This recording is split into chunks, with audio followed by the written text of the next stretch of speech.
നമുക്കറിയാവുന്നതുപോലെ തിരുവനന്തപുരം എന്ന് പറയുന്നത് നമ്മുടെ ഈ ചരിത്ര കാലഘട്ടം, ഞാൻ എടുക്കുന്ന കൊളോണിയൽ കാലഘട്ടത്തിൽ അത് തിരുവിതാംകൂറിൻ്റെ ഒരു തെക്കൻ ഭാഗം മുഴുവൻ ഉൾപ്പെടുന്ന ഒരു ഭാഗമായിട്ടാണ് അതിനെ അന്ന് നമ്മൾ കണക്കാക്കുന്നത്. പിന്നീട് മാത്രമാണ് സോക്കോൾഡ് തിരുവനന്തപുരം എന്നുള്ള തരത്തിൽ അതിനെ കാണുന്നത്. അതാണ് ജോഗ്രാഫിക്കലി ആയിട്ട് അതിനെ നമ്മൾ എടുത്തിട്ടുള്ളത്. രണ്ടാമത്തേത് പ്രത്യേകിച്ച് പത്മനാഭപുരം ആ ഭാഗത്തൊക്കെ നാഗർകോവിൽ, കൽക്കുളം, ഇരണിയൽ ആ ഭാഗത്തൊക്കെയാണ് പോരാട്ടങ്ങൾ വളരെ ശക്തമായിട്ട് സ്ത്രീകളുടെ ഭാഗത്തുനിന്ന് പോരാട്ടം എന്ന രീതിയിൽ പ്രത്യക്ഷപ്പെട്ട് കണ്ടിട്ടുള്ളത്. രണ്ടാമത് ഇത് വായിക്കുമ്പോൾ രസകരമായൊരു അനുഭവം എനിക്കുണ്ടായി. ഇതിനെക്കുറിച്ച് അന്വേഷണത്തിൽ പട്ടം ജി രാമചന്ദ്രൻ്റെ തിരുവനന്തപുരം ചരിത്രമുണ്ട്, വെള്ളനാട് സാറിൻ്റെ തന്നെ വെള്ളനാടിൻ്റെ ചരിത്രമുണ്ട്, നെടുമങ്ങാടിൻ്റെ ചരിത്രമുണ്ട്. പക്ഷേ ഇതെല്ലാം വായിച്ചാൽ തോന്നുന്നു ഇവിടെ സ്ത്രീകളെ ജീവിച്ചിരുന്നില്ല എന്നുള്ളത്. അതവർ ആ തരത്തിലത് കൊണ്ടുപോയി എന്ന് ഞാൻ പറയുന്നില്ല. പ്രത്യേകിച്ച് വെള്ളനാട് രാമചന്ദ്രൻ സാറിൻ്റെ കയ്യിൽ നിന്ന് വെച്ചാൽ ഉൾക്കാഴ്ചകൾ കിട്ടി. കാരണം തൊഴിലുകൾ, അതുപോലെ സ്ത്രീ എവിടെയൊക്കെ ഉണ്ടായിരുന്നിരിക്കാം എന്നൊരു നല്ലൊരു സാറിൻ്റെ അന്വേഷണം അതല്ലാത്തത് കൊണ്ടും കൂടി ആയിരിക്കാം. പക്ഷെ ആ ചരിത്ര രചനയുടെ സാറ് തന്നെ നേരത്തെ പറഞ്ഞതുപോലെ എങ്ങനെയാണ് ചരിത്ര രചന മുന്നോട്ട് പോകുന്നത് എന്നുള്ളതാണ്. പട്ടം ജി രാമചന്ദ്രൻ സാറിൻ്റെ തിരുവനന്തപുരത്തിൻ്റെ ചരിത്രത്തിൽ ഊരുതനം. പിന്നെ അതുപോലെ തന്നെ കേരള വിജ്ഞാനകോശം എന്ന് പറഞ്ഞിട്ടൊരു പണ്ടൊരു പ്രസിദ്ധീകരണം ഇറങ്ങിയിരുന്നു. അതൊരു 10-20 വർഷമാവും. ഇതിനു വേണ്ടി ഞാൻ മറിച്ച് നോക്കിയ ഒരു സ്ത്രീയുടെ പേരും എവിടെയുമില്ല. അക്കാമ്മച്ചെറിയ ഇൻഡെക്സിൽ നോക്കുമ്പോൾ ഒരു അക്കാമ്മച്ചെറിയനോ ആനിമസ്ക്രീനോ ഒന്നോ രണ്ടോ, അതുപോലെ പലരുടെയും പേരുകൾ ഒന്നോ രണ്ടോ സെൻറ്റൻസ്. അപ്പോൾ പിന്നെ സാറ് പറഞ്ഞ പോലെ ഇതിൻ്റെ രീതിശാസ്ത്രം മാറണം, ആർക്കൈവ്സിൽ നിന്നൊന്നും കിട്ടാൻ കാര്യമില്ല. അങ്ങനെ ഞാൻ ചിന്തിച്ചപ്പോൾ ഞാനിവിടെ കുറേ പ്രത്യേകിച്ച് എനിക്ക് സാംസ്കാരിക രംഗത്തെ വനിതകളെക്കുറിച്ച് കൂടി ഒരു അന്വേഷണം വേണ്ടി വന്നു. ഞാൻ നമ്മുടെ കെ.ആർ. ഓമനക്കുട്ടി ടീച്ചർ, പത്മഭൂഷൺ കെ.ആർ. ഓമനക്കുട്ടി, പ്രൊഫസർ ഡോക്ടർ കെ.ആർ. ഓമനക്കുട്ടി ടീച്ചറിനെ ചെന്ന് കണ്ടു. എങ്ങനെയാണ് ഈ സംഗീത രംഗത്ത് എങ്ങനെ സ്ത്രീകൾ വന്നു എന്നുള്ളത്, അതുപോലെ നാടകരംഗത്ത് എങ്ങനെയാണ് സ്ത്രീകളുടെ ആദ്യകാല രീതികൾ എന്നുള്ളത് അന്വേഷിച്ചു. സിനിമയിൽ തീർച്ചയായിട്ടും റോസിയുടെ കാര്യം അന്വേഷിച്ചു. സാഹിത്യ മേഖലയിൽ എങ്ങനെയാണ് ഈ സ്ത്രീകൾ പോരാട്ടങ്ങൾ നടത്തിയതും എങ്ങനെ അവർ അതൊക്കെ അതിജീവിച്ചു തുടങ്ങിയിട്ടുള്ള ചില സ്പെസിമെൻസാണ് ആ കാര്യത്തിൽ നിങ്ങളുടെ മുമ്പിൽ അവതരിപ്പിക്കാൻ. അതായത് സമഗ്രമായൊരു ചരിത്രത്തിന് നമുക്ക് സമയമില്ലാത്തതുകൊണ്ട് ആ തരത്തിലാണ് ആ വിഷയം അങ്ങനെ കൈകാര്യം ചെയ്യുന്നത്. ഒറ്റ നോട്ടത്തിൽ നോക്കിയാൽ സാറ് പറഞ്ഞതുപോലെ എളുപ്പം പ്രമാണിമാരുടെ ചരിത്രം തന്നെയാണ്.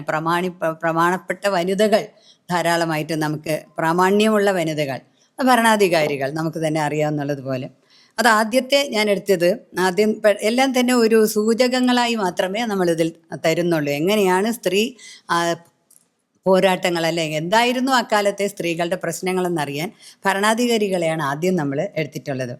അതിലൊന്നാമത്തേത് ഞാൻ എടുത്തത് പെരുമാട്ട് കോത രാജ്ഞി, നെടുമങ്ങാടിനടുത്ത് ഒരു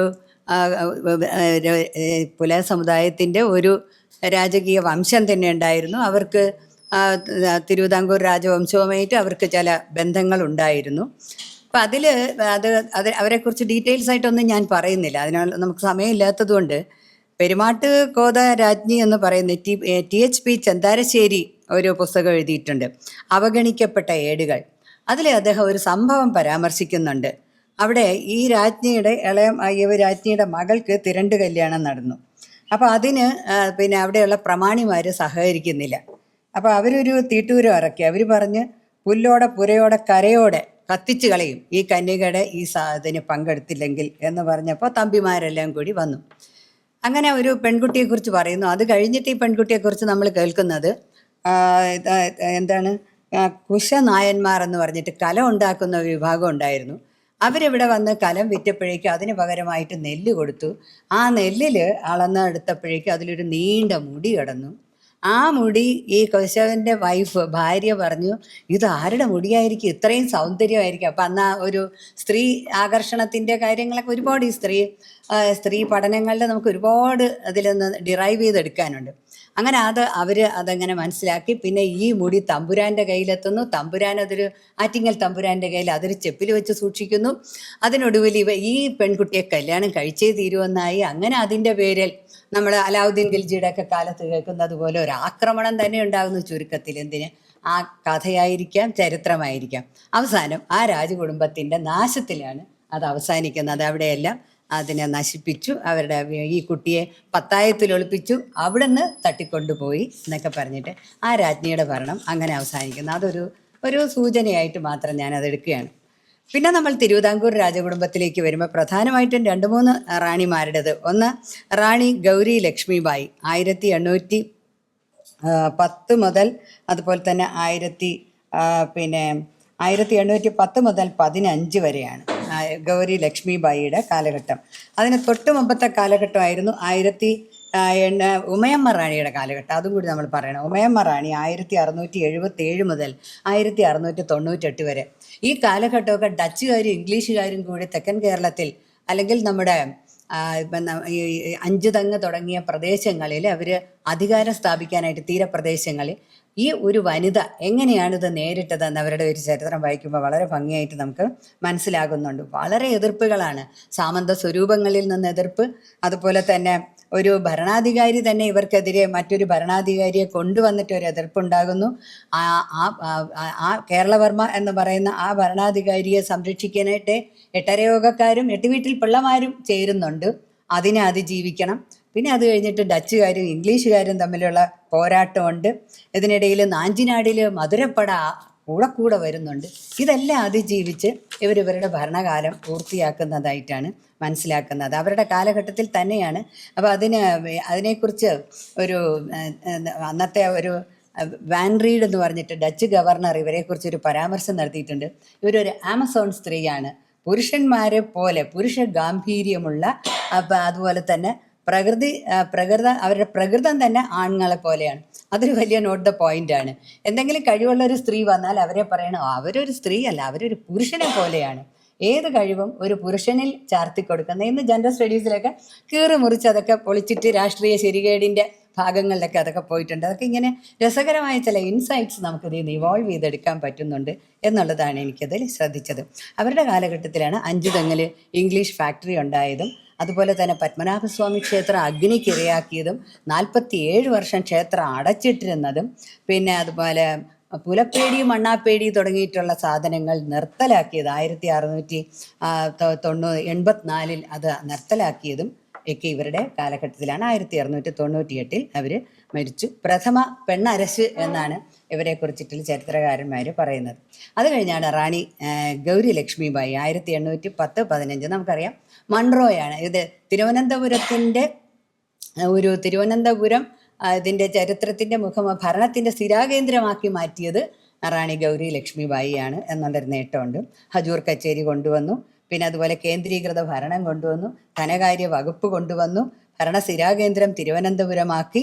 ത്രികക്ഷി ഭരണം, രാജാവ് അതുപോലെ പിന്നെ റെസിഡൻറ്റ്, ദിവാൻ എന്നിവരുടെ ഉൾപ്പെട്ട് ത്രികക്ഷി ഭരണം ഇതിനകത്ത് കൊണ്ടുവരുന്നു. അതിൽ ആറ്റിങ്ങൽ കുടുംബത്തിലെ റാണിയായിരുന്നു അവർ. അവരുടെ കാലഘട്ടത്തിൽ ആണ് ഈ ഇംഗ്ലീഷ് ആധിപത്യം തിരുവനന്തപുരത്ത് വളരെ ശക്തമായിട്ട് തിരുവിതാംകൂറിൽ നടപ്പിലാക്കുന്നത്. അവരുടെ ചരിത്രം ഡോക്ടർ RN യേശുദാസ് മൺറോ എന്ന് പറഞ്ഞിട്ട് കേണൽ മൺറോ എന്ന് പറഞ്ഞിട്ട് പുസ്തകം എഴുതിയിട്ടുണ്ട്.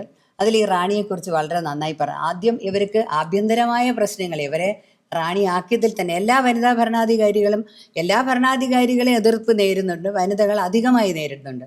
അപ്പോൾ അതിജീവിക്കാനായിട്ട് ഇവർ ഇംഗ്ലീഷുകാരെ സമീപിക്കുന്നു.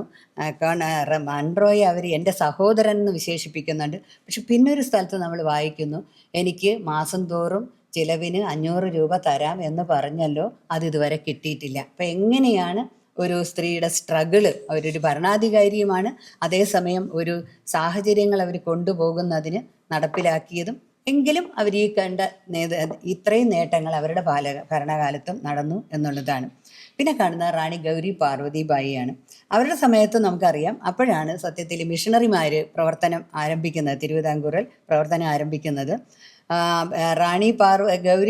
റാണി ലക്ഷ്മിബായി മരിക്കുമ്പോൾ അവർക്ക് 2 മക്കളാണ് ഉണ്ടായിരുന്നത്. നമ്മുടെ സ്വാതി തിരുനാൾ എന്ന് പറയുന്ന സ്വാതിയും ഉണ്ടായിരുന്നു, ഉത്രം തിരുനാൾ. 2 പേര്. അവർക്ക് ഒരാൾക്ക് 2 വയസ്സും മറ്റേ ആൾക്ക് 1 മാസമായിരുന്നു. അപ്പോഴാണ് ഈ രാജ്ഞി മരിക്കുന്നത്. അത് അവരുടെ സഹോദരിയാണ് റാണി ഗൗരി പാർവതിബായി. അവർ ഈ മിഷണറിമാരുടെ കാലഘട്ടമായിരുന്നു. അവർ രാജ്യ പുരോഗതി ലക്ഷ്യം വെച്ച് മിഷണറിമാർ മതപരിവർത്തനം എക്സെട്ര അവിടെ ഉള്ളപ്പോഴും അവരുടെ പല തീറ്റൂരങ്ങൾ നമ്മൾ ക്ലോസ് ആയിട്ട് വായിച്ചാൽ തിരഞ്ഞെടുത്ത പ്രൊക്ലമേഷൻസ് ഉണ്ട്, റോയൽ പ്രൊക്ലമേഷൻ. അപ്പം രാജ്യ പുരോഗതി, അതുപോലെ തന്നെ കാലം മാറുന്നു, മോഡേണൈസേഷൻ ഇന്നവിറ്റബിൾ ആണ്, അല്ലെങ്കിൽ അനക്സേഷൻ നമ്മൾ കാണുന്നത് പോലെ സബ്സിഡിയറി അലയൻസ് വന്നു കഴിഞ്ഞു. അത് കഴിഞ്ഞാൽ കൂട്ടിച്ചേർക്കലായിരിക്കും. തിരുവിതാംകൂറിനെ ഏത് നിമിഷവും കൂട്ടിച്ചേർത്ത് കളയും. ഈ ഭീഷണിയൊക്കെ വളരെ വളരെ സൂക്ഷ്മതലങ്ങളിൽ അവർ മനസ്സിലാക്കിയതും അതനുസരിച്ച് അവരുടെ ഭരണത്തിൻ്റെ ടോൺ തന്നെ മാറ്റുന്നതും വളരെ അത്ഭുതകരമായിട്ട് നമുക്ക് ആ രീതിയിൽ നമ്മൾ ആ തരത്തിൽ അവരുടെ ഭരണം വിലയിരുത്തുമ്പോൾ നമുക്ക് മനസ്സിലാകുന്നുണ്ട്. പിന്നെ വിദ്യാഭ്യാസ പുരോഗതി ആരംഭിച്ചു സ്ത്രീകളുടേത്, മാറുമറയ്ക്കൽ സമരം ആരംഭിക്കുന്നതൊക്കെ ഇവരുടെ കാലഘട്ടത്തിലാണ്. പിന്നെ സേതു ലക്ഷ്മിബായി ഉണ്ട്, അത് 1924 മുതൽ 32 വരെയാണ്. അത് കാലഘട്ടം വരുമ്പോൾ നമുക്ക് അവരെയും കൂടെ വേണമെങ്കിൽ സമയമുണ്ടെങ്കിൽ നോക്കാം. ഇതിനിടയിൽ നമ്മൾക്ക് പിന്നെ കാണുന്നത് സത്യത്തിൽ പോരാട്ടത്തിൻ്റെ വഴികളിൽ തന്നെ സ്ത്രീകളെ എത്തിക്കുന്നതായിട്ട് കാണുന്നതാണ് മിഷണറിമാരുടെ കാലഘട്ടമായി. ആ കാലഘട്ടമായപ്പോൾ സാർ നേരത്തെ സൂചിപ്പിച്ചതുപോലെ അടിസ്ഥാന ആളുകൾ കുറച്ചുകൂടി ചരിത്രത്തിൻ്റെ താളുകളിലേക്ക് വരുന്നതായിട്ട് അവരെക്കുറിച്ച് നമുക്ക് ഒരുപാട് കാണാൻ സാധിക്കുന്നുണ്ട്. താഴെക്കിടയിലുള്ള സാധാരണക്കാരായ തൊഴിലാളികൾ, സാധാരണക്കാരായ ആളുകൾ, സാധാരണക്കാരായ സ്ത്രീകൾ ധാരാളമായിട്ട് വരുന്നുണ്ട്. ഈ മിഷണറിമാരുടെ പ്രവർത്തനങ്ങളിലൂടെയാണ് അവരെ കാണുന്നതെങ്കിലും ഊഴിയം മുതലായവയ്ക്കെതിരെ നിലനിന്ന ശകുന്തളാദേവി തച്ചൻവിള കുടുംബം എന്ന് പറയുന്ന ഒരു വലിയ അനന്തപത്മനാഭൻ നാടാരുടെ കുടുംബമാണ് അവർ. പക്ഷെ അവർ മതപരിവർത്തനം സ്വീകരിക്കുകയും അവർ പേര് മാറ്റുകയും ചെയ്തു. അങ്ങനെ യേശുവടിയാളെന്നുള്ള പേര് മാറ്റി അവർ.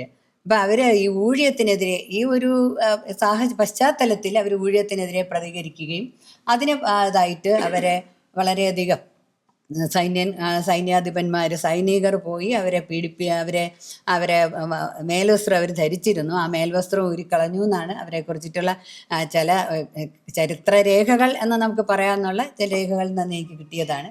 അതങ്ങനെ എത്തിയിട്ട് അവരെ വലിച്ചഴിക്കുന്നു. പിന്നെ അവരെ സാധാരണ രീതികൾ കുതിരയുടെ കാലിൽ കെട്ടിയിട്ട് വലിച്ചഴിക്കുന്നു, പ്ലാവിൽ തലകീഴായി കെട്ടിത്തൂക്കുന്നു. പുരുഷന്മാരെല്ലാം ഓടിക്കളഞ്ഞു. പുരുഷന്മാർ പീഡനം ഭയന്ന് ഓടിക്കളഞ്ഞപ്പോൾ ഈ സ്ത്രീ ഒറ്റയ്ക്ക് വാളെടുത്ത് വീശി ഉണ്ണിയാർച്ചയെ പോലെ പിടിച്ചു നിന്നു. പിന്നെ അവർ തളർന്നു വീണു. ഏറ്റവും അവസാനം അവർ മരണത്തിന് കീഴടങ്ങിയാണ്. ഈ സമയം അവരുടെ രണ്ട് മക്കളെ ഒരു ഇതിനകത്ത് വീട്ടിലടച്ചിട്ടിട്ടാണ് അവർ പോയത്. പിന്നെ നമ്മൾ പ്രത്യക്ഷത്തിൽ കാണുന്നത് ഈ മേൽമുണ്ട് സമരത്തിലെ മറ്റ് സ്ത്രീകളെയൊക്കെയാണ്. അത് പല സ്ഥലങ്ങളിലും, അതാണ് ഞാൻ പറഞ്ഞത്, നാഗർകോവിൽ, അതുപോലെ വിളവൻകോട്, ഇരണിയൽ, ആ ഭാഗങ്ങളിലെല്ലാം, നെയ്യാറ്റിൻകര, പാറശാല, ഇവിടെയെല്ലാം ഈ മേൽമുണ്ട് സമരം എന്ന് പറയുന്നത്. മേൽമുണ്ട് സമരം എന്താണെന്നൊക്കെ ഇനി ഞാൻ പ്രത്യേകിച്ച് പറയേണ്ട. അത് വസ്ത്രവും വസ്ത്രധാരണ രീതിയും ജാതി ചിഹ്നവും എന്നൊക്കെ പറഞ്ഞാലും അതിൽ പ്രധാനമായിട്ടുള്ളൊരാവശ്യം, അത് അവരുടെ ഈ ട്രവലിയൻ തന്നെ പറയുന്നുണ്ട്, അത് പദവിക്ക് വേണ്ടിയിട്ടാണ്. It is for status. അത് വസ്ത്രം ധരിച്ചോളാൻ പലപ്പോഴായിട്ട് 1829 പ്രത്യേക ഒരു പ്രൊക്ലമേഷൻ ഇറങ്ങുന്നുണ്ട്.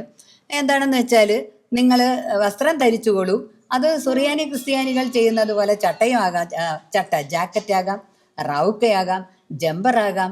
പിന്നെ മൊക്കോ സ്ത്രീകൾ അവരും ക്രിസ്ത്യാനികളാണ്, അവർ ധരിക്കുന്നത് പോലെ കട്ടിയുള്ള പിന്നെ ഒരു തുണി, കട്ടിയുള്ള കട്ടിപ്പുതപ്പ് കുത്തി മറയ്ക്കുക, ഇങ്ങനെ കെട്ടിയിട്ട് അവർ ഇഴോട്ട് കെട്ടും, അങ്ങനെയാകാം. അല്ലാതെ നിങ്ങൾ മറ്റേ സവർണർ ഉപയോഗിക്കുന്നത് പോലെ നിങ്ങൾ മേൽമുണ്ട് അതേ രീതിയിൽ ഉപയോഗിക്കരുത്. പക്ഷെ ഇവർ പറയുന്നത്, ഇവരെല്ലാം പല ഭാഗങ്ങളിലായിട്ട്, നാടിൻ്റെ പല ഭാഗങ്ങളിലായിട്ട് സ്ത്രീകൾ ഒരു റൗക്കയിടും, അതിൻ്റെ മുകളിലൊരു മേൽ വസ്ത്രവും ഇടാൻ തുടങ്ങി.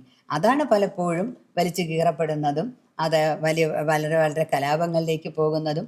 1812 മുതൽ 1859 വരെ പലതരത്തിലുള്ള തരത്തിലുള്ള പ്രക്ഷോഭങ്ങൾ സ്ത്രീകൾ അത് അഡമൻ്റായിട്ട് നിന്നാണ്. അപ്പോൾ അങ്ങനെ വന്നപ്പോൾ അവർക്ക് സംഭവിച്ചതെന്ന് പറഞ്ഞാൽ, അവർ ചരിത്രത്തിൻ്റെ മുൻനിരയിൽ, പക്ഷെ അവരുടെ ആരുടെയും പേരുകൾ അവിടെ എങ്ങും തന്നെ ഒരു പേരും നമുക്ക് കാര്യമായിട്ട് കിട്ടുന്നില്ല. ഇറ്റ്സ് ഓൾ മൂവ്മെൻറ്റ്സ് എന്നുള്ള തരത്തിൽ നമ്മൾ കാണുന്നു. പിന്നെ കാണുന്നത് വിദ്യാഭ്യാസമാണ്. വിദ്യാഭ്യാസത്തിന് സ്ത്രീ വിദ്യാഭ്യാസം, പലതരത്തിൽ സ്ത്രീ വിദ്യാഭ്യാസം നമ്മൾ കാണുന്നുണ്ട്. 1819 നമ്മൾ 1819 ആദ്യത്തെ നാഗർകോവിൽ. 1820 ഇവരുടെ പിന്നെ ബോർഡിംഗ് സ്കൂളുകൾ വരുന്നു. പിന്നെ തിരുവനന്തപുരത്ത് ഈ സ്ത്രീ വിദ്യാഭ്യാസം ആരംഭിക്കുന്നത് 1838 ജോൺ കോക്സ് വരുന്നു. ജോൺ കോക്സിൻ്റെ ഭാര്യയാണ് തിരുവനന്തപുരത്ത് ഒരു 6 പെൺകുട്ടികളെ കൊണ്ട് കണ്ണമൂലക്കുന്നിൽ ഒരു പെൺപള്ളിക്കൂടം ആരംഭിക്കുന്നത്. പിന്നെ ഇവിടെയെല്ലാം പെൺപള്ളിക്കൂടങ്ങൾ മിഷണറിമാർ ആരംഭിച്ചു. അതോടൊപ്പം തന്നെ സംസ്ഥാന ട്രാവൻകൂർ ഗവൺമെൻറ്റും ആരംഭിച്ചു. 1864 സനാന വരുന്നുണ്ട്. 1820 തന്നെ ബാസാർ സ്കൂളെന്ന് പറഞ്ഞിട്ട് ഉയർന്ന ജാതിക്കാർ മറ്റുള്ളവരോടൊപ്പം ഇരിക്കാൻ താല്പര്യമില്ലാത്തതുകൊണ്ട് അവർക്ക് വേണ്ടിയാണ് ഈ ഫോർട്ട് മിഷൻ സ്കൂളും അതുപോലെ തന്നെ ബാസാർ സ്കൂളും ആരംഭിക്കുന്നു. 1880 ഹോളി ഏഞ്ചൽസ് വരുന്നുണ്ട്. Nagercoil Scott women Christian college വരുന്നുണ്ട്. 1887 ഇവിടെ ഒരു പെൺപള്ളിക്കൂടം സ്ഥാപിച്ചു. ഈ ഭാഗത്തല്ല, അത് കാർമൽ ഹോട്ടൽ സ്കൂളിൻ്റെ അപ്പുറത്തായിട്ടാണെന്നാണ് ഞാൻ മനസ്സിലാക്കുന്നത്. അവിടെ കാർമലൈറ്റ് മിഷണറിമാരാണ് സ്ഥാപിച്ചതെന്നാണ് ആദ്യത്തെ ഈ കർമ്മലീത്തക്കാരുടെ രേഖയിൽ ഞാനത് മനസ്സിലാക്കിയത്. ഇപ്പം അങ്ങോട്ട് കോട്ടലിൻ്റെ ഓപ്പോസിറ്റ് ആയിട്ടിരിക്കുന്നവർ കർമ്മലീത്ത മിഷണറിമാരാണ്. അത് പിന്നീട് ഒരു പള്ളിക്കൂടമായിട്ട് ഗവൺമെൻറ് മാറ്റുക. 1897 അത് മഹാരാജാസ് ഗേൾസ് ആവുകയും പിന്നെ അത് മഹാരാജാസ് കോളേജായിട്ട് മാറി ഇന്നത്തെ വിമൻസ് കോളേജ് ആവുകയും ചെയ്തു എന്നാണ്. അതിനെക്കുറിച്ച് നമുക്ക് ഒരു വഴി ആ രീതിയിലും നമുക്ക് ഈ പോരാട്ടങ്ങൾ എന്നൊക്കെ പറയുമ്പോൾ നമുക്ക് മനസ്സിലാകാം. പിന്നെ നമുക്ക് വേഗം, അത് സമയമില്ലാത്തതുകൊണ്ട് ഞാൻ പിന്നെ അതിൻ്റെയൊക്കെയൊന്നും ഒരുപാടൊന്നും പോകുന്നില്ല. ഞാൻ റോസിയിലേക്ക് വരികയാണ്. റോസി എന്ന് പറയുമ്പോൾ നമ്മുടെ ഞാൻ പറഞ്ഞത്, നമ്മൾ നേരത്തെ പറഞ്ഞ പോലെ അതൊരു സാമൂഹിക മൂവ്മെൻറ്റ്സ്, പ്രസ്ഥാനങ്ങൾ. അപ്പോഴേക്കും വിദ്യാഭ്യാസം നേടിക്കഴിഞ്ഞു. അതിനിടയിൽ ഒരുപാട് പുതിയ പുതിയ തൊഴിലുകളിൽ സ്ത്രീകൾ എത്തിക്കഴിഞ്ഞു. അധ്യാപനമുണ്ട്, പലതരം പരിഷ്കാരങ്ങളുണ്ട്. അതുപോലെ തന്നെ ഈ ദാറ്റ് ഈസ് ബൈബിൾ വുമൺ എന്നും വിമൻ വർക്കേഴ്സ് എന്ന് പറഞ്ഞ് 2 വിഭാഗം ആളുകൾ വരുന്നുണ്ട്. അവരെല്ലാം അവർ ശരിക്കും പറഞ്ഞാൽ അവരങ്ങനെ മതമല്ല, അവർ സ്ത്രീകളെ മുഖ്യധാരയിലേക്ക് കൊണ്ടുവരുന്നതിന് വേണ്ടിയിട്ടുള്ള ഒരുപാട് പ്രവർത്തനങ്ങൾ. അത് CMSനും ഉണ്ട്, LMSനും ഉണ്ട്, ലൂതർ മിഷനും ഉണ്ട്, സാൽവേഷൻ ആർമിക്കും ഉണ്ട്. എല്ലാവർക്കും ബൈബിൾ വുമൺ എന്ന് പറയുന്ന ഒരു തരം സ്ത്രീകളുണ്ട്. ഈ സ്ത്രീകൾ വളരെ ശാക്തീകരിക്കപ്പെട്ടവരാവുകയാണ്. പ്രത്യേകിച്ച് നാഗമയ്യയുടെ മാനുവലിൽ പറയുന്നുണ്ട്, ഈ പുലയ സ്ത്രീകൾ ഇവിടെ കൂടി സാധാരണക്കാരായി നടന്നവർ ഇപ്പം ഈ തിരുവനന്തപുരം പട്ടണത്തിൻ്റെ റോഡുകൾ ചവിട്ടിയറിച്ച് നടന്നത് കണ്ടാൽ ഇവർ ശ്രീപത്മനാഭൻ്റെ കാലം തൊട്ടേ ഇവരിങ്ങനെ ശാക്തീകരിക്കപ്പെട്ടവരായിരുന്നോ? ഇതൊക്കെ സാമൂഹിക ചലനത്തിൻ്റെ ചെറിയ ചെറിയ സൂചനകൾ അല്ലെങ്കിൽ വലിയ അർത്ഥതലങ്ങൾ ഉൾക്കൊള്ളുന്ന പരാമർശനങ്ങളാണ് നാഗമയ്യയുടേതെന്നാണ് എനിക്ക് തോന്നിയത്. പിന്നെ നമുക്ക് കുറച്ചുകൂടെ ആധുനികതയിലേക്ക് വരാം. PK റോസിയെ നമുക്ക് നോക്കാം. PK റോസിയെ നമുക്കറിയാവുന്നതുപോലെ അവർ വിഗതകുമാരൻ എന്ന KC ഡാനിയലിൻ്റെ ചിത്രത്തിലെ ആദ്യത്തെ നായികയാണ്. ഞാൻ പറയുന്നത് എന്താണ് സ്ത്രീയുടെ പോരാട്ടങ്ങളുടെ പ്രത്യേകതകൾ. അത് സാധാരണ ഒരു പോരാട്ടത്തിൻ്റെ പ്രത്യേകതയല്ല, അത് ഡബിളാണ്. ഒന്ന്, സ്ത്രീ ആയിരിക്കുന്നത് കൊണ്ടുള്ള ബുദ്ധിമുട്ടുണ്ട്. പിന്നെ ഇവർക്ക് പിന്നാക്കക്കാരായതിൻ്റെ വേറൊരു ബുദ്ധിമുട്ടുണ്ട്. കലാകാരിയായതിൻ്റെ മറ്റൊരു ബുദ്ധിമുട്ടുണ്ട്. കലാകാരൻ നേരിടുന്നതിനേക്കാൾ ബുദ്ധിമുട്ടുകളാണ് കലാകാരിക്ക്. അപ്പോൾ സാറാ ടേം കോയിൻ ചെയ്ത ഇവരുടെ പോരാട്ടങ്ങളാണ്. എങ്ങനെയാണ് ഇവർ പോരാടുന്നത്, സത്യത്തെ ആ ടേമാണ് എന്നെ ഇവരിലേക്ക് കൊണ്ടെത്തിച്ചത്. അല്ലാതെ വനിതാ ചരിത്രമല്ല ഞാൻ ഈ പറയുന്നത്. അതൊരു പോരാട്ടമായിരുന്നു. ശരിക്കും പറഞ്ഞാൽ നമ്മുടെ കനകനഗർ എന്ന് പറയുന്ന സ്ഥലം ആമത്തറ എന്നാണ് അന്ന് അത് പറഞ്ഞിരുന്നത്. ആമത്തറ എന്നാണ് എൻ്റെ പേര്. അവിടെയാണ് അവരൊരു അവർ കുഞ്ഞൻ, അതുപോലെ കുഞ്ഞനെന്ന് കോലപ്പൻ കുഞ്ഞി എന്ന് പറയുന്ന ദമ്പതികളുടെ രാജമ്മ എന്ന് പറയുന്ന മകളായിരുന്നു അവർ കാക്കരശ്ശി നാട്. അന്ന് ചേരമർ നാടക സംഘമുണ്ട്. തിരുവനന്തപുരത്തിൻ്റെ സാധ്യതകൾ ഇവിടെയൊക്കെ നമ്മളൊന്ന് ശ്രദ്ധിക്കണം. ചേരമർ നാടക സംഘം ഉണ്ടായിരുന്നു. ആ സംഘത്തിൽ കാക്കരശ്ശി നാടകം ഇവർ അവതരിപ്പിച്ചു. അങ്ങനെ കാക്കരശ്ശി നാടക സംഘത്തിൻ്റെ ഭാഗവും കൂടി ഇവരായിരിക്കുമ്പോൾ അവിടെ ഒരു തമിഴ് നാടക സംഘം വന്നു. ഒരു സ്ത്രീയുടെ ജീവിതം പോകുന്ന പോക്കാണ്. ഒരു തമിഴ് നാടക സംഘം അവിടെ തമ്പടിച്ചിരിക്കുകയാണ്. സ്ത്രീകൾ ആരും പുറത്ത് വരുന്ന ഒരു കാലഘട്ടമേ അല്ല. ഒരു സ്ത്രീയും കലാരംഗത്ത് വരികയില്ല, നമുക്കറിയാം. അപ്പോൾ ഈ കാക്കരശ്ശി നാടകക്കാരെ ഈ തമിഴ് ഇവരെ കണ്ടിട്ട്, രാജമ്മയെ കണ്ടിട്ട്, ഇവർ അന്ന് സുന്ദരിയായിരുന്നു, ഇവർ അതിസുന്ദരിയായിരുന്നു. അപ്പോൾ ഇവരെ കണ്ടിട്ട് ഈ തമിഴ് സംഘക്കാർ ഇവർക്ക് പൈസ കൊടുക്കാമെന്ന് പറഞ്ഞിട്ട് അതിദാരിദ്ര്യമാണ്. പുല്ല് വെട്ടി വിറ്റാണ് അവർ ജീവിക്കുന്നത്. പുല്ല് വിൽക്കുന്നത് നമ്മുടെ പോസ്റ്റ് ഓഫീസിൻ്റെ അടുത്ത് പുളിമൂട്, അവിടെയാണ് പുൽക്കെട്ടുകൾ കൊണ്ടിട്ട് വിൽക്കുന്നത്. അതൊക്കെ കൃത്യമാണ്. അപ്പോൾ ഇവർ വിളിച്ചു, തമിഴ്നാട് സംഘക്കാർ കാശ് കൊടുക്കാമെന്ന് വിളിച്ചു. ഇവർ പോകാൻ തറയപ്പോൾ മറ്റേ സംഘം സമ്മതിക്കില്ല, കാക്കരശ്ശി നാടകക്കാർ സമ്മതിക്കില്ല. ഇവർ തമ്മിൽ ഭയങ്കര പ്രശ്നങ്ങളായി, കല്ലേറുകളായി. അന്നേരം ഈ പാവപ്പെട്ട കുടുംബം ഓടി രക്ഷപ്പെട്ടു. ഒരു സാധാരണ കുടുംബത്തിൻ്റെ ഒരു ഗതിവിഗതികളാണ്. അവർ ഓടി രക്ഷപ്പെട്ട് അവർ ഈ തൈക്കാട്, ഇന്നത്തെ റെയിൽവേ ലൈൻ അങ്ങോട്ട് നാഗർകോവിലേക്ക് എക്സ്റ്റെൻഡ് ചെയ്തിട്ടില്ല, ഇങ്ങോട്ടേ ഉണ്ടായിരുന്നുള്ളൂ. തൈക്കാട് ഹോസ്പിറ്റലിൻ്റെ ഒരു സൈഡിൽ പുറമ്പോക്ക് കിടന്ന് അവിടെയാണ് ഈ കുടുംബം താമസിക്കുന്നത്. അവിടെ ഇവർ താമസിക്കുമ്പോഴാണ് വിഗതകുമാരനുമായിട്ട് JC ഡാനിയിൽ വരുന്നതും. ഏത് സ്ത്രീയെ അന്വേഷിച്ചിട്ടും ബോംബെയിൽ ഒരു സ്ത്രീക്ക് അഡ്വാൻസ് കൊടുത്തു, ആ സ്ത്രീ അവസാനം വന്നില്ല. അങ്ങനെ അദ്ദേഹത്തിൻ്റെ ഫ്രണ്ടാണ് ജോൺസൺ പറഞ്ഞു, ഇങ്ങനെ ഒരു കലാകാരിയുണ്ട്, വേണമെങ്കിൽ നമുക്ക് നോക്കാം. അങ്ങനെ വിളിച്ച് പട്ടത്തിനടുത്തുള്ള അന്നത്തെ ഒരു തിയേറ്റർ പോലത്തെ ഒരു സ്ഥലത്ത് പോയി അവിടെ വെച്ച് നാഷണൽ ക്ലബിൽ വെച്ച് മീറ്റ് ചെയ്തു. അവിടെ മീറ്റ് ചെയ്തപ്പോൾ ഇയാൾക്ക് ഇഷ്ടപ്പെട്ടു. ഇത്രയേ ഉള്ളവരുടെ കൂലി, ഒരു ദിവസം അഭിനയിക്കുന്നതിന് 5 രൂപ. അങ്ങനെ 10 ദിവസത്തെ അഭിനയം, പിന്നെ അന്നത്തെ വസ്ത്രങ്ങളെല്ലാം അവർക്ക് എടുത്തുകൊള്ളാം, അതുപോലെ ഉച്ചഭക്ഷണവും കൊടുക്കും. ഇത്രയും വാങ്ങിയിട്ട് ഈ കലാകാരി വിഗതകുമാരിൽ അഭിനയിച്ചിട്ട് അവർ പോയതോട്ടാണ് ചരിത്രം തിരിഞ്ഞത്. അത് പിന്നീട് 1900 28 നവംബർ 7-ാം തീയതി സ്റ്റാച്യുവിൽ ക്യാപിറ്റോൾ എന്ന് പറയുന്ന ഒരു സ്ക്രീൻ, തമിഴ് നാടക സംഘത്തിൻ്റെ തന്നെ എല്ലാം എടുത്ത് ഒരു സ്ക്രീനാക്കി തിയേറ്ററാക്കി അവിടെ കൊണ്ടിട്ട് അവതരിപ്പിച്ചപ്പം മള്ളൂർ എസ് ഗോവിന്ദൻ പിള്ളയായിരുന്നു അതിൻ്റെ ഉദ്ഘാടകൻ. അദ്ദേഹം ഉദ്ഘാടനം നിർവഹിച്ചു വരുന്നു.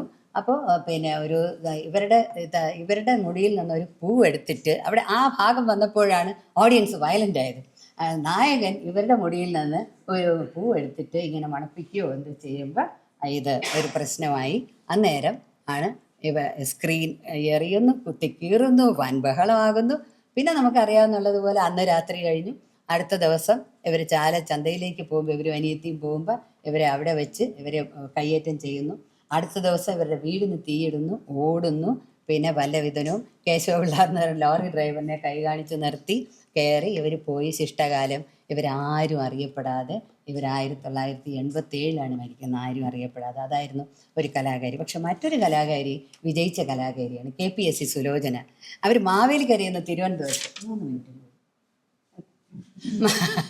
മാവേലിക്കരയിൽ നിന്ന് കൺക്ലൂഷൻ, മാവേലിക്കരയിൽ നിന്ന് തിരുവനന്തപുരത്തേക്ക് അവർ വന്ന് ഇവിടുത്തെ എല്ലാ സാഹചര്യങ്ങളും ഇവിടെ അക്കാഡമിയിൽ ചോദിച്ചിട്ട് അവർക്ക് അഡ്മിഷൻ കൊടുത്തില്ല. അപ്പോഴത്തേക്ക് 25 വേദികളിൽ അവർ പാടിയിരുന്നു.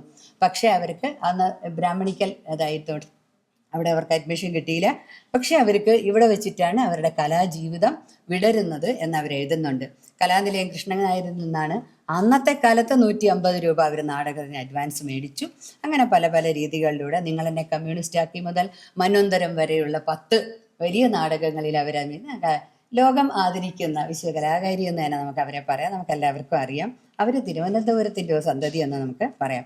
ഏറ്റവും അവസാനമായിട്ട് സരസ്വതി അമ്മ സാഹിത്യരംഗത്ത് നിന്ന് സരസ്വതി അമ്മയെ കൂടെ അവതരിപ്പിച്ചിട്ട് ഞാൻ മതിയാക്കുകയാണ്. സരസ്വതി അമ്മ എന്ന് പറയുന്നത് എഴുത്തുകാരിയാണ്. അവർ തിരുമലയ്ക്കടുത്ത് കുന്നപ്പുഴ എന്ന സ്ഥലത്താണ് അവർ ജനിച്ചത്. അവർ യൂണിവേഴ്സിറ്റി കോളേജിൽ നിന്ന് വിദ്യാഭ്യാസം കഴിഞ്ഞു. അവരുടെ 19ാമത്തെ വയസ്സിൽ തന്നെ അവർ കഥകൾ എഴുതി തുടങ്ങി. ആ കഥയൊന്നും ഞാനിവിടെ വായിക്കുന്നില്ല. കഥകൾ ധാരാളമായിട്ട് അവർ പ്രസിദ്ധീകരിച്ചു. അവർ അവിവാഹിതയായി ജീവിച്ചു. പക്ഷെ അവർ അപ്പോഴത്തേക്ക് ജെൻഡർ എന്നുള്ള സാധനമൊക്കെ ഏതാണ്ട് കയറിത്തുടങ്ങി. സ്ത്രീ പുരുഷ തുല്യത അംഗീകരിച്ചെങ്കിലും അവർ പുരുഷാധിപത്യത്തെ നിരാകരിക്കുകയാണ് ചെയ്തത്. അവരുടെ കഥകളിൽ അതെല്ലാം തന്നെ ഉണ്ട്. MT വാസുദേവൻ നായർ അവരെക്കുറിച്ച് പറഞ്ഞത് ഇത്രയേ ഉള്ളൂ. അതിൽ നിന്ന് നമുക്ക് ആ കലാകാരിയുടെ അല്ലെങ്കിൽ ഒരു സാഹിത്യകാരിയുടെ ജീവിതം നമുക്കറിയാം. ഞാൻ സരസ്വതി അമ്മയെ കണ്ടിട്ടില്ല. കഥകൾ വായിക്കാൻ താല്പര്യം തോന്നിയ കാലത്ത് അവരുടെ ശൈലിയുമായി ബന്ധപ്പെട്ടു. വ്യത്യസ്തമായ ശൈലി, വ്യത്യസ്തമായ കഥാപാത്രങ്ങൾ, വ്യത്യസ്തമായ ജീവിത സമീപനം, കഥകൾ, നോവലുകൾ, കഥാരൂപങ്ങൾ എല്ലാം ജീവിതാനുഭവങ്ങളുമായി ആസ്വാദകർ അവരെ സമീപിക്കുമ്പോൾ വീണ്ടും പുതിയ ജീവിതാനുഭവങ്ങൾ കണ്ടെത്തുന്നു.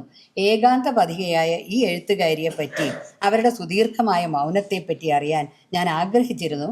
പക്ഷെ അവ്യക്തതയുടെ വഴിയറിയ കവലകളിൽ ആ അന്വേഷണം പരുങ്ങി നിന്നു. ഇതാണ് MT എഴുതിയത്. അതിന് മറുപടിയായിട്ട് അവർ പറഞ്ഞ ഒരു സെൻറ്റൻസ് കൂടി വായിച്ചിട്ട് ഞാൻ നിർത്തുകയാണ്. അവരെഴുതി അവരുടെ ജീവിതത്തിനെക്കുറിച്ച് അവർ പറഞ്ഞു, ജീവിതത്തിലുണ്ടായ ചില തീവ്ര ദുഃഖാനുഭവങ്ങളും കുടുംബപരമായ ചില തീരാ നഷ്ടങ്ങളും മുറിവുകളും കാരണം എൻ്റെ മനോനില എഴുത്തിന് സഹായകമായിരുന്നില്ല. അങ്ങനെ ഏകാന്ത പതികയായി സാഹിത്യരംഗത്തേക്ക് കടന്നു വന്ന സരസ്വതി അമ്മ തൻ്റേതായ ഒരു സാഹിത്യ സാമ്രാജ്യം തന്നെ സൃഷ്ടിച്ചു. ആരുടെയും ഔദാര്യമില്ലാതെ സർഗാത്മക പ്രതിഭ കൊണ്ട് അവർ സ്വന്തമായി ഒരു സ്ഥാനം നേടിയെടുത്തു എന്നുള്ളതാണ് സാഹിത്യരംഗത്ത്. പിന്നീട് നമുക്കറിയാൻ ട്രിവാൻഡ്രത്തെ സാഹിത്യകാരികളൊന്നും ഞാൻ അതിലേക്കൊന്നും പോകുന്നില്ല. ഇഷ്ടം പോലെ നമുക്ക് വലിയൊരു പുസ്തകത്തിനുള്ള ഇത് തന്നെയുണ്ട്. പക്ഷേ ഇതിൽ നിന്ന് ഒറ്റ പോയിന്റ് ഞാൻ പറയുന്നുള്ളൂ. പുരോഗതി എന്ന് പറയുന്നത്, പ്രോഗ്രസ് എന്ന് പറയുന്നത് ഒരു ഋജുവായ രേഖയല്ല, അതൊരു നേർരേഖയല്ല. അതിൽ കയറ്റങ്ങളും ഇറക്കങ്ങളുമുണ്ട്. പക്ഷെ അത് മനസ്സിലാക്കി അത് കൈകാര്യം ചെയ്യുന്ന, അത് അതിജീവിക്കുന്നിടത്താണ് സ്ത്രീ പുരോഗതി എന്ന് തിരുവനന്തപുരത്തെ സ്ത്രീകൾ തിരിച്ചറിയുകയും ഇന്ന് വിഴിഞ്ഞത്തും കൂടി ക്രെയിൻ ഓപ്പറേറ്റർമാരായി അവരെ തുടരുകയും ചെയ്യുന്നു. നന്ദി, നമസ്കാരം.